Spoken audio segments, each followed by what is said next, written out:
नमस्कार। पिछले 3 महीने से जिस प्रकार से पूरा विश्व कोरोना महामारी से जूझ रहा है, इस विषम परिस्थितियों में हम सभी ने किस प्रकार से संघर्ष किया। हम 21वीं सदी के भारत का सपना देख रहे हैं, विश्व गुरु बनने की सपना देख रहे हैं, लेकिन प्राकृतिक आपदा के सामने हम सब टूट चुके हैं। आज हमारे देश की जो हालात है, हम दिन रात देख रहे हैं कि हमारे लाखों करोड़ों मजदूर भाई, जिनको उन्होंने रेल की पटरी पर चलते हुए मरते हुए देखा है, बच्चों को गवर्नमेंट सिर पर पोटली को ले जाते हुए पैरों में छाले पड़े हुए उनको देखा है। आज पूरा विश्व जिस महामारी से जूझ रहा है, मेरे भारत सरकार से निवेदन है, अपील है कि विषम परिस्थितियों में जिस प्रकार से आज रोजगार का कोई संसाधन नहीं है, हमारे राष्ट्रीय अध्यक्ष श्रीमती सोनिया गांधी और पूर्व प्रधानमंत्री डॉक्टर मनमोहन सिंह जी ने हिंदुस्तान में रोजगार देने के लिए जो महात्मा गांधी का नरेगा योजना लागू की गई थी, आज वो हम सभी के लिए वरदान साबित हो रही है। पूरा विश्व जहां आर्थिक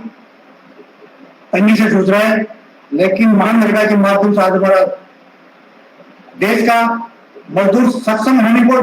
मजबूर है, लेकिन उसको रोजगार की आवश्यकता है। मेरा भारत सरकार से निवेदन है कि जिस प्रकार से 100 दिन का रोजगार महात्मा गांधी नरेगा योजना में नियम है, इसको 100 दिन से बढ़ाकर 200 दिन किया जाए, ताकि जो लोग आज काम की तलाश में बैठा हुआ है, काम की इंतजार बैठा हुआ, उसको काम मिल सके। जो प्रवासी श्रमिक हो, मजदूर हो, जो बेचारा अपने गांव को छोड़कर, अपने घर को छोड़कर सैकड़ों हजारों किलोमीटर दूर है, वो अपने घर पे जाना चाहता है, मेरा भारत सरकार से अपील है, निवेदन है कि उनको चाहे ट्रेन के माध्यम से हो या बस के माध्यम से हो, उनको निःशुल्क उनके जन्म स्थान पर पहुंचाने की व्यवस्था की जाए। साथ ही जिन लोगों की आर्थिक स्थिति बहुत कमजोर है, जिनको बीपीएल की श्रेणी में माना जाता है, जिनको गरीबी की रेखा के नीचे माना जाता है, उन लोगों के जीवन यापन के लिए, उनको परिवार चलाने के लिए कम से कम 10,000 रुपए भारत सरकार को के खाते में ट्रांसफर करना चाहिए। साथ ही जो व्यापारी वर्ग है, क्योंकि बड़े बड़े उद्योगों को फर्क पड़ेगा, लेकिन जो मध्यम वर्ग के छोटे व्यापारी जो किराने की दुकान लगाते हैं, जनरल स्टोर लगाता है, कोई छोटी मोटी दुकान लगाता है, चाय की टपरी लगाता है, उन लोगों को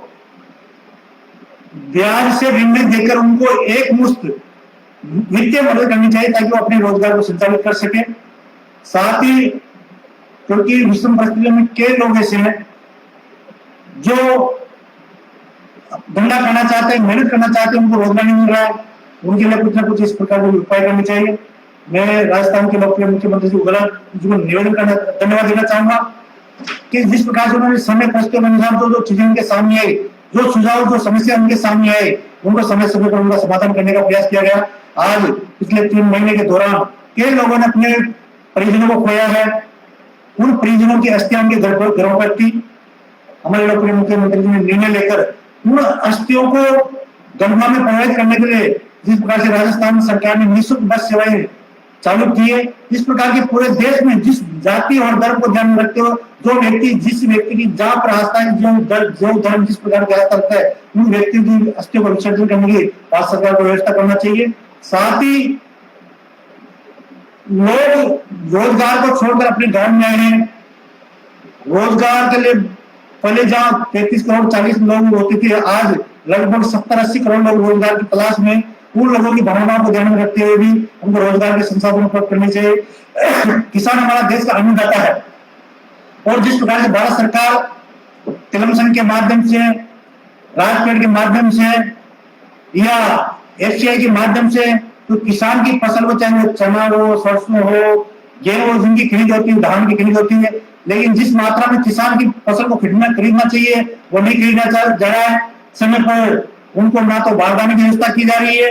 ना तोल केंद्रों की संख्या बढ़ाई जा रही है, और ना उनका जो औसत जो टारगेट होगा उसको बढ़ाया जा रहा है, तो किसान अपने आप को ठगा महसूस कर रहा है। तो इसके लिए किसान को भी,